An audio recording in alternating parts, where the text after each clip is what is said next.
He thought no one saw him. A drunken man storming through the snow, hunting the family he had broken piece by piece. His rage echoed down the frozen streets of Denver like something unholy. But fate had other plans that night, because standing between that man and the woman he swore to destroy was a former Navy SEAL with a wounded knee, a soul forged in battle, and a service dog trained to protect the vulnerable with unshakable faith. Some people say miracles arrive quietly. Not this one. This one arrived with a single bark that cut through the storm and stopped a monster in his tracks. Before we begin, tell me where you were watching from. Share this video, drop a comment, and subscribe so this message of courage and divine protection can reach someone who needs it today. The blizzard over Denver, snow hammered the streets of Denver, turning the city into a white maze of wind and drifting ice. Hannah Lewis pushed the rusted stroller with trembling hands, her thin frame hunched against the storm. At 32, she had the weary posture of someone who had aged faster than her years. Her long brown hair clung to her cheeks in frozen strands, and her pale skin had taken on a grayish tone from exhaustion. The coat she wore was too small for her narrow shoulders, the zipper broken, and the shoes on her feet were split at the seams, soaked through until her toes burned and numbed at once. Behind her stumbled 4 children. A skinny boy of 9 with ash blonde hair tried to pretend he wasn't shaking. A girl of 7 clutched her sister's hand, lips turning purple. The smallest of the walking children, only 4, dragged a worn blanket that scraped across the snowy pavement. And in Hannah's arms lay her baby, just past a year old, breathing in ragged, short bursts that scraped against her heart like broken glass. She whispered to him, though her voice cracked, "Just a little farther, sweet boy. Just hold on." But her words were swept away by the screaming wind. Hannah was not wandering. She was running from the man she once called her husband, Travis Lewis. 35, tall, thick-armed, with a beard that masked the lines of rage carved into his face. There had been a time he laughed easily, a time his blue eyes held kindness. But whiskey had soaked into his blood and twisted everything. His shoulders, once used to lift his children, had learned to crash into walls. His hands, once calloused from fixing cars, had learned to strike. The last thing Hannah heard before fleeing was the crash of a table splitting in two under his fist, and his slurred roar that if she disappeared again, the whole damn city would pay for it. She didn't wait to hear what that meant. Now, out in the blizzard with 5 children, her fear churned deeper than cold. Every step felt like walking through needles. Every breath felt stolen rather than earned. And the worst part? She knew Travis wasn't done. Men like him never believed their victims had the right to escape. Up ahead, through the roar of the storm, faint yellow headlights flickered. A dark pickup crawled along the icy road, fighting the wind. Hannah's heart kicked against her ribs. If it was Travis, if he had found them already... She tightened her grip on the baby and gathered the children closer. Inside the truck, Luke Carter leaned forward, squinting through the snow. Luke, 40 years old, broad-shouldered, with a face carved from the kind of grit that only war could chisel. His jaw was square, dusted with dark stubble. Deep lines framed his brown eyes, eyes that held both fatigue and a watchful clarity. His nose had a slight bend, the mark of a break long healed. His hair, dark and short, had just a touch of silver at the temples. He carried himself like a man who had walked through fire before and fully expected to again, because he once had.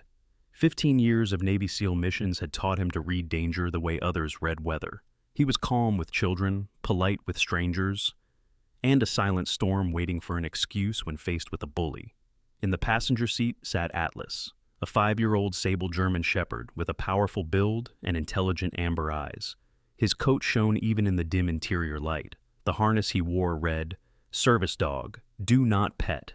Atlas rarely barked. He didn't need to. His presence alone was enough to shift the air in a room. Trained for search, for detection, for protection, he was the kind of dog who had learned to overcome odds that broke lesser animals. Tonight, as snow battered the windshield, Atlas lifted his head sharply. His nose twitched, his ears snapped forward. A low rumble vibrated in his throat. Luke glanced at him. "That's your alert voice," he said quietly. Atlas rumbled again, deeper, then released a short, clipped bark, an unmistakable warning. Luke eased off the gas. He couldn't see anything yet, only swirling white, only shadows moving where there shouldn't be shadows. Atlas barked once more, and then, through the storm, Luke finally saw them, a woman, 5 children, dragging themselves up a steep, icy street as if the wind itself were trying to pull them backward. Luke's pulse tightened, a reflex born from 1,000 missions. He didn't know their story yet, but he didn't need to. Any man trained the way he was could recognize the signs: panic, flight, and the desperate posture of someone chased by a threat that had worn a human face. He pulled the truck to the side, wheels skidding slightly on the frozen pavement. Up ahead, Hannah turned toward the sound of the engine. Her breath stuttered, her heart slammed against her ribs. The headlights painted her and her children in harsh gold light, making them look even smaller, even more breakable. Atlas gave another quiet bark. Hannah pulled her baby tighter. The children clung to her skirt. No one knew if the man in that truck would reach them in time. No one knew if he would be a savior or another nightmare. The blizzard swallowed the rest of the world, leaving only the wind and the unanswered fear that hung between them. The seal and the man who loved to hunt snow continued to sweep across the narrow street, drifting in slow spirals as the dark pickup came to a halt. Luke Carter stepped out first, his boots crunching through the ice. The wind slapped against his broad frame, but he moved with the calm certainty of someone who had lived through storms far worse. His navy coat clung to his shoulders, the fabric dusted in white flakes. The slight stiffness in his left leg betrayed an old injury, one earned in a desert half a world away, during a night when a mission went wrong and a friend didn't return. That memory had carved something permanent in him, a quiet edge, a readiness that never slept. Atlas leapt down beside him. The German shepherd landed with a controlled thud, muscles tightening beneath his thick sable coat. His amber eyes locked instantly onto Hannah Lewis and the cluster of trembling children. His ears pricked forward, not in aggression, but in sharp, disciplined awareness. Atlas had been trained for search and rescue, crowd navigation, threat detection. Yet, in moments like this, he relied on instinct sharper than any command. Hannah recoiled as if struck by the wind itself. Her thin form curled protectively around the baby in her arms. Her dark hair whipped across her face, sticking to her wet cheeks. Behind her, the older children clung to the stroller, their small bodies stiff with cold and fear. Hannah's eyes widened, brown, tired, and frightened, yet still fierce in a way that only a mother on the run could be. Luke raised both hands slowly. His gloved palms faced her, showing he carried no threat. The deep timbre of his voice cut through the wind, steady and measured. "Ma'am, my name is Luke Carter. I'm here to help." She didn't step back, but she didn't step closer either. She simply stood frozen, the instinct of a hunted animal flickering behind her gaze. Luke recognized that look. He had seen it in women pulled from war zones. He had seen it in children rescued from compounds. He had seen it in survivors who had learned the hard way that danger often came disguised as a helping hand. So, he kept his voice low, calm, certain. "I'm a former Navy SEAL," he added. The words hung in the snow-heavy air. A flicker of recognition crossed Hannah's face. Not understanding of what a SEAL truly was, but understanding of what a man trained for silent violence might be capable of. She didn't know the details, didn't know how many doors Luke had breached, or how many armed men he had stared down. But she sensed something. A Navy SEAL was the kind of man a bully should fear, and Travis Lewis, her husband, was a bully born and bred. Atlas stepped forward. The dog lowered his head just slightly, tail relaxed, posture neutral but confident. He approached the oldest child, a boy of 9 with trembling lips and ash-blonde hair plastered to his forehead. The boy stepped back at first, but Atlas simply waited, breathing warm air into the cold space between them. After a moment, the boy reached out with shaking fingers and brushed the dog's fur. Atlas did not move. He let the boy feel steadiness again. Luke watched the exchange, a small warmth beating through the cold knot in his chest. When the boy pointed at the white block letters on Atlas's harness, "Service Dog," Luke gave a faint, reassuring smile. "He's a fighter," Luke said. "A service dog who's overcome more than most men I've met." The boy blinked, surprised. The second child, girl with dark curls, gave a shy, tentative smile. The tension broke, just slightly. Enough for breath, enough for hope. "Let's get you warm," Luke said gently. "My truck's heated. You won't make it much farther in this weather." Hannah hesitated, her grip tightening on the baby. For a long heartbeat, fear and exhaustion warred behind her eyes. She had fled so many times before, motel to shelter, shelter to friend's couch, couch to another half-lit street. Each time she trusted someone, Travis found her. Each time she tried to stand, life shoved her back down. But something in Luke's stance, his distance, his patience, his steady eyes, felt different. He wasn't crowding her. He wasn't hurrying her. He wasn't charming or coaxing. He was simply present, strong, still, and ready. Finally, she nodded, so small a gesture that the wind nearly stole it away. Luke guided the children toward the truck, lifting the smallest boy with gentle hands. His movements were quiet but sure, like handling something precious. Atlas hopped back into the passenger seat, but turned around, watching Hannah, ensuring she followed. Inside the warmth of the truck, Hannah's defenses loosened, not crumbling, but softening enough to let breath return to her lungs.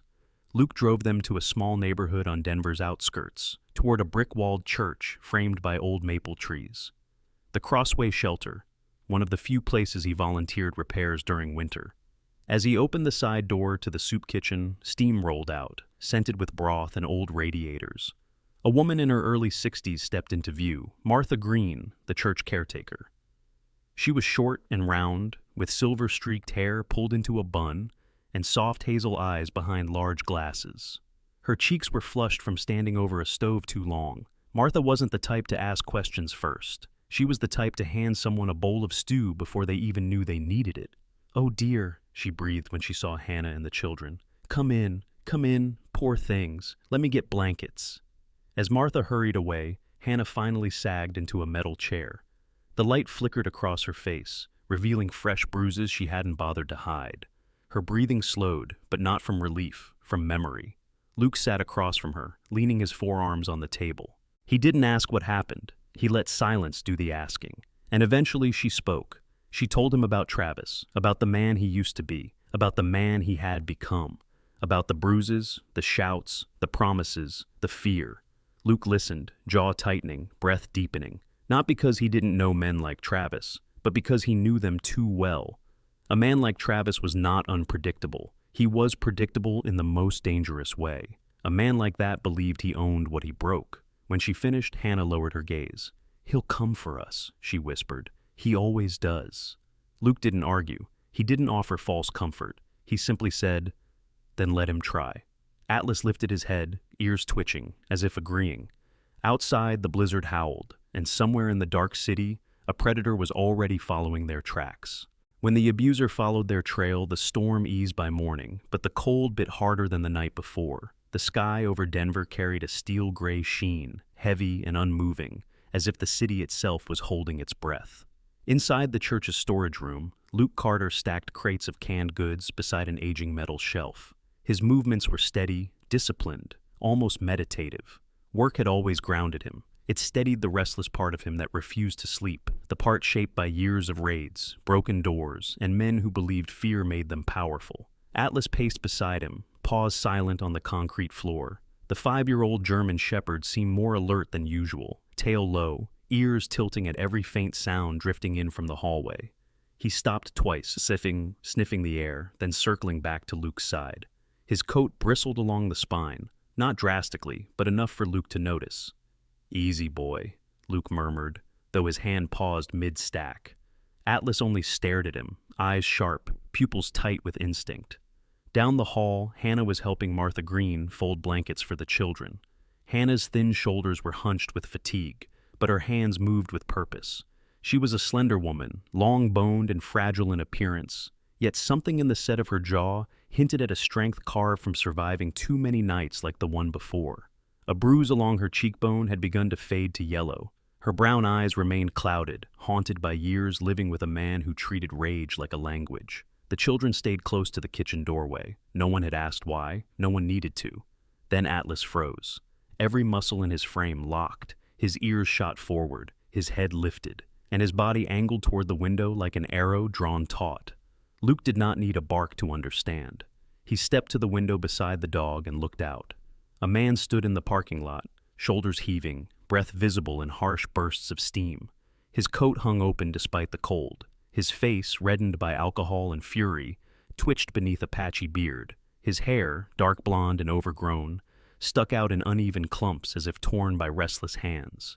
His eyes were bloodshot, wild, scanning the building like a predator circling where prey had fled. Travis Lewis. And he had found them. Luke's jaw tightened. Something inside him shifted, as if an old switch flipped silently back into place, a shift from helper to protector, from gentle to deadly quiet, the kind of shift that made violent men reconsider stepping closer. But Travis didn't reconsider. He stormed forward and slammed his fist against the glass door. The entire frame rattled.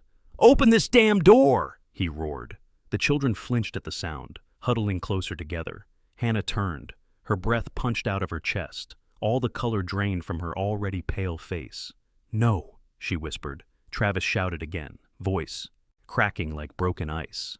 "My family is in there. You people think you can take them." His words slurred, but the hatred behind them was perfectly clear. Luke stepped out of the storage room, every footfall measured. He passed Hannah gently, placing a steadying hand on her arm. Her pulse raced under his touch. "Stay with the kids," he said softly. Then he walked toward the entrance. Atlas followed, hackles raised, steps silent and deliberate. The dog moved like a trained shadow, one that carried its own warning. When the door opened, Travis barreled forward, but Luke blocked him with a single step, planting his body between the family and the man who had made them run. Travis tried to shove him. The shove bounced off Luke's chest like a hand hitting a wall. Luke didn't shove back. He didn't yell. He didn't threaten. His voice came low, almost calm, but sharpened like a blade hidden in darkness. "You need to step outside, now." Travis laughed bitterly. "Who the hell do you think you are?" Luke didn't answer immediately. He let silence fill the space between them, an unnerving, calculated silence. His eyes held no fear, no hesitation, only the cold readiness of a man who had learned long ago how to neutralize danger with or without a weapon. At that moment, Travis realized something. This was not a pastor, not a volunteer, not a man who would back away. This was a threat, a real one. Luke stepped forward once, the movement subtle but unmistakably tactical. Travis's breath hitched, his bravado faltering. But his anger flared again when he spotted Hannah behind Luke. "You! Get over here!" he barked, lifting his hand toward her. Atlas surged forward. The dog launched with a practiced snap, jaws clamping tightly onto the thick fabric of Travis's coat sleeve before the man's hand could reach her. The impact jolted Travis backward, slamming him against the doorframe. He screamed, more from surprise than pain, as Atlas held him off balance, teeth locked without breaking skin. It was precise, controlled, exactly as trained. Luke moved instantly, stepping between Atlas and the man, one arm guiding the dog back, the other braced to intercept another lunge from Travis. People rushed in from the hall. Martha, a young volunteer named Brett Sanders, a lanky 20-year-old with freckles and anxious eyes, and two men from the shelter kitchen. Brett's voice shook as he called the police with trembling fingers. Travis staggered upright, face red and twisted with rage. "You can't keep them from me. She's mine." Luke cut him off with a single sentence, spoken quietly enough that Hannah barely heard. "They are not yours anymore." The room fell still. Travis lunged again, but two shelter workers grabbed him. Atlas growled softly, a warning rumble that made Travis freeze for half a breath. Within minutes, police lights flashed blue through the windows. Two officers, one older with a thick mustache, one younger and sharp-jawed, pulled Travis outside. Hannah's bruises, the children's fear, Atlas's defensive action, and the church's security footage formed a picture too clear for denial. One officer glanced at Atlas's harness and exhaled in astonishment. "That dog just did half our job." Luke rested a hand on Atlas's head. "It's what he's trained for." The officer nodded. "Then today's the day he overcame the odds." Hannah sank into a chair, tears slipping silently down her cheeks as the children wrapped their arms around Atlas, burying their faces in the warm fur of the dog who had defended them. Luke stood guard near the doorway, watching Travis being driven away, knowing one truth more than any other. A bully like Travis was predictable, and a Navy SEAL was the last kind of man such a bully should ever challenge. The little courtroom and the turning point. The morning of the hearing arrived with a pale sun glinting off frozen sidewalks. The courthouse, an aging brick building with narrow windows and a roof lined with icicles, stood quiet against the cold, as if bracing for the weight of the day. Inside, the small courtroom was warmer, but carried a thick tension, the kind that made breath feel heavy. Hannah Lewis sat on the wooden bench, her worn gray sweater pulled close around her slender frame. The sweater had been donated at the shelter, but she wore it like armor. Her brown hair, usually unkempt from long nights tending to the children, had been tied back neatly. Even so, she looked fragile, pale cheeks hollowed by stress, dark circles under her eyes. Her hands remained clasped in her lap, fingers twisting unconsciously. Beside her sat her children, dressed as best as the church had managed. The oldest boy sat upright, jaw clenched, as if trying to appear older than his 9 years. The youngest girl leaned into her sister, small fingers clutching at her sleeve, and just behind them sat Luke Carter and Atlas. Luke's broad shoulders seemed to fill the bench. He wore a dark flannel shirt tucked into worn jeans, his posture straight, his expression steady. The faint stubble on his jaw and the slight silver at his temples softened nothing about him. Even sitting still, he radiated control, the quiet, contained kind that came from years of training for sudden violence. And Atlas lay at Luke's feet, head resting across Luke's boot. His sable fur gleamed in the slanted morning light, and his amber eyes tracked every sound, every shift in energy within the room. The dog looked relaxed, but Luke knew the signs. Atlas was alert beneath it all, ready if needed.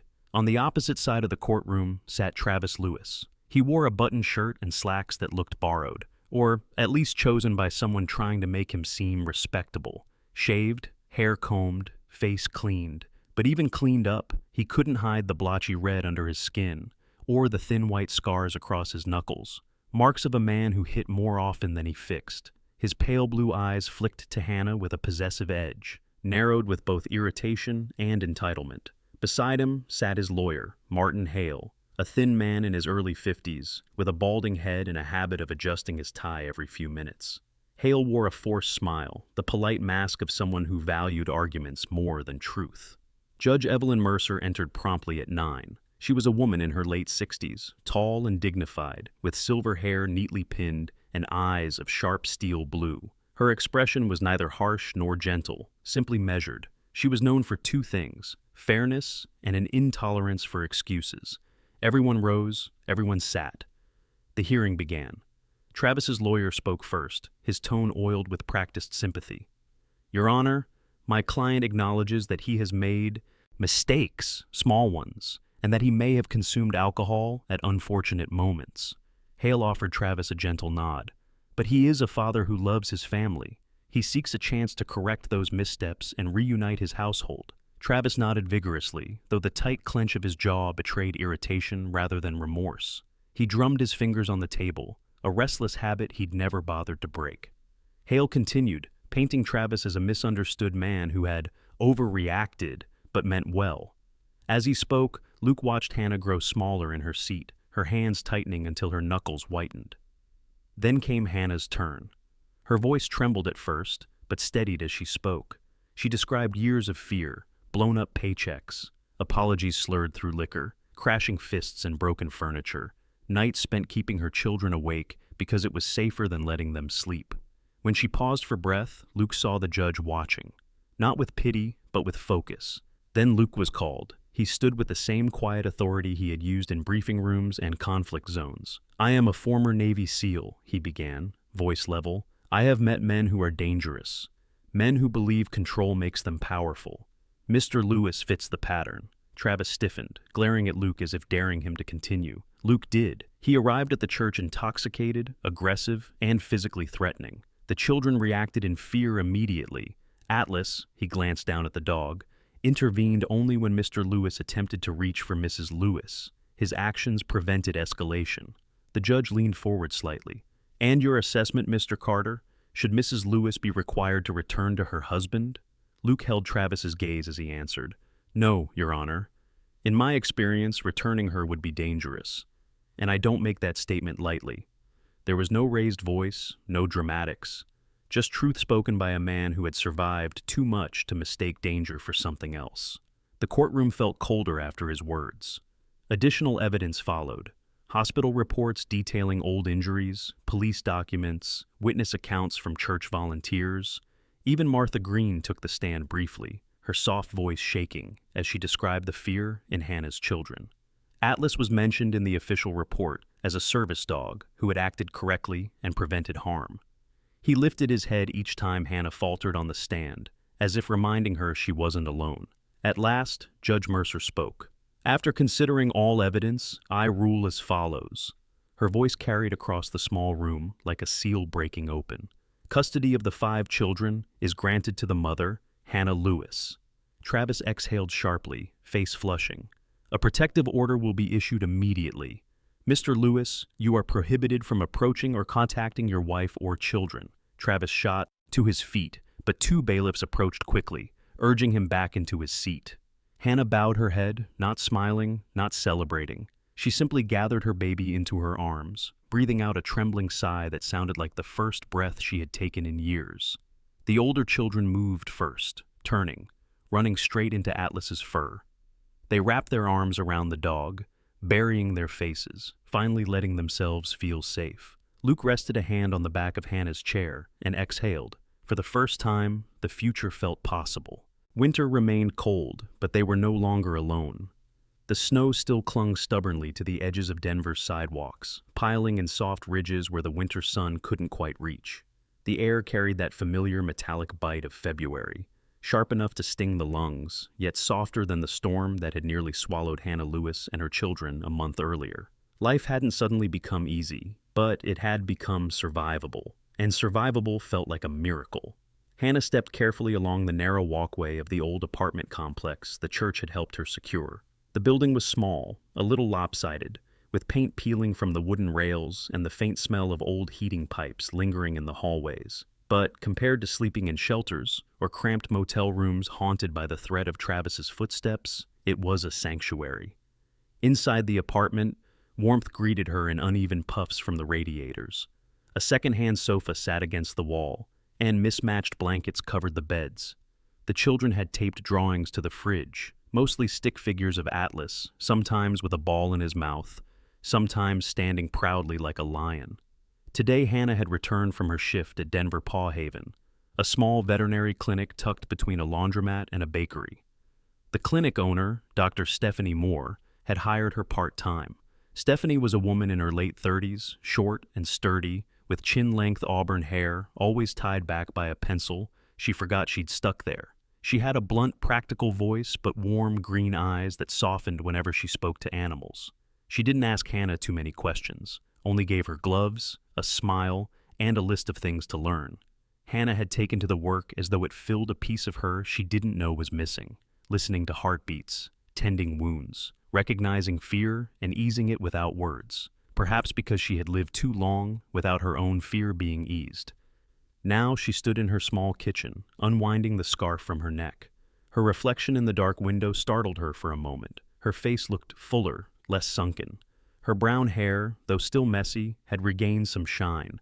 Even her posture had changed. The way she carried her shoulders now suggested a woman beginning to test her strength again. In the courtyard below, she heard laughter. Real laughter, not the thin, forced giggles children make to hide fear. She stepped onto the rusted balcony. Down in the open space between buildings, Luke Carter was tossing a bright red ball through the fading winter light. His movements were powerful but measured, shaped by the precision that years of Navy SEAL training had carved into him. His dark hair ruffled in the breeze, and the slight scar near his right brow caught the dusk light. Despite the heaviness of his past, there was a gentleness in him now, one that surfaced whenever the children were near. Atlas sprinted after the ball like a living streak of muscle and amber fur. At 5 years old, he carried himself with the same disciplined intensity as Luke. His sable coat shimmered in motion, ears pointed sharply forward. Even in play, he was alert, scanning his surroundings with the instinct of a creature who had learned early that danger came with shadows. Each time Luke's knee twinged, an old combat injury, Atlas slowed immediately, trotting back with the ball in his jaws, nudging Luke's hand as though reminding him that even warriors had limits. The children adored him for it. The oldest boy, Eli, ran circles around Atlas, pumping his arms like a runner training for a marathon. The middle girls, Sophie and Mara, chased snowflakes and giggled whenever Atlas trotted past them. The youngest, little Noah, clapped his hands from the patch of cleared pavement, bundled like a marshmallow in his puffy coat. Hannah watched it all unfold with a soft ache spreading across her chest. She realized something startling. The first thing she did every morning used to be checking through curtains, through peepholes, through shadows, searching for Travis. But now, she rarely remembered to look. There was no echo of heavy boots, no explosion of a drunk man's fury, no threat lurking behind every corner, just winter light, just her children laughing, just a man and his dog rebuilding the pieces of themselves in her backyard. She leaned on the railing, breath forming a thin cloud in the cold air. It struck her then. Miracles weren't loud. They didn't arrive in blinding beams or dramatic gestures. Sometimes miracles came as a Navy SEAL driving down a frozen road at the exact right moment. Sometimes they came as a service dog who barked once, softly, because he sensed danger long before the human eye could confirm it. Sometimes miracles were simply choices, small ones, exhausted ones, brave ones, made by a woman holding 5 children and refusing to die in the snow. Word of what happened at the church had traveled through the neighborhood. With Denver being a city of tight-knit corners and shared struggles, there were whispers about the quiet ex-SEAL with eyes sharp enough to make bullies step back, about his German shepherd who had overcome more than any dog should, about the homeless mother who refused to stay broken. People began nodding to Hannah when she walked the street, not in pity, in respect. Her children were welcomed into after-school programs. Neighbors dropped off muffins. Someone donated winter boots in all the right sizes. When an unfamiliar truck had turned onto their street the week after the court ruling, people had stepped outside, not to gawk, but to ensure she wasn't alone. The storm that had ruled her life for years finally seemed to have cracked. That evening, as Luke tossed the ball one last time and Atlas returned it with panting triumph, he looked up toward the balcony. Hannah's eyes met his. He smiled, not wide, but warm, steady, real. The kind of smile that promised more than safety. The kind that quietly suggested a man who intended to stay. Hannah felt a tightness open in her chest, a breath she hadn't realized she'd been holding for years. Winter would come again. Snow would fall again. The world would always carry cold places. But between Luke's quiet vigilance, Atlas's deep growls at strangers approaching the alley, and the children's growing laughter, one truth stood tall. They were not alone anymore, and no storm, not even a man like Travis, would ever pass unchallenged through their door again. In the quiet hours of winter, when the world feels heavy and our steps feel slow, it is easy to believe we walk alone. But stories like Hannah's remind us of something deeper, something sacred. Miracles do not always arrive with thunder or angels or blazing signs across the sky. Sometimes they come as a weary mother who refuses to give up. Sometimes they come as a service dog who stands his ground when fear tries to speak louder than hope. And sometimes they come as a quiet Navy SEAL on a frozen night, placed in the right moment by a God who never loses track of his children. Life gives each of us storms. Some are loud, some are lonely, some break things inside us we thought would never heal. But God sends people, ordinary people with extraordinary courage, to remind us that no winter lasts forever, and no heart is beyond his reach. If this story touched you, or reminded you of a moment when God stepped into your life in his own gentle way, please share this video so someone else can feel a little less alone tonight. Leave a comment telling us where you're watching from, and which part of this journey spoke to your heart. And if you want more stories of faith, resilience, and second chances, subscribe to our channel and walk with us through many more. May God bless you, protect your home, warm your spirit through every storm, and remind you, in his perfect timing, that he is still writing miracles in the lives of those who choose hope over fear. Amen.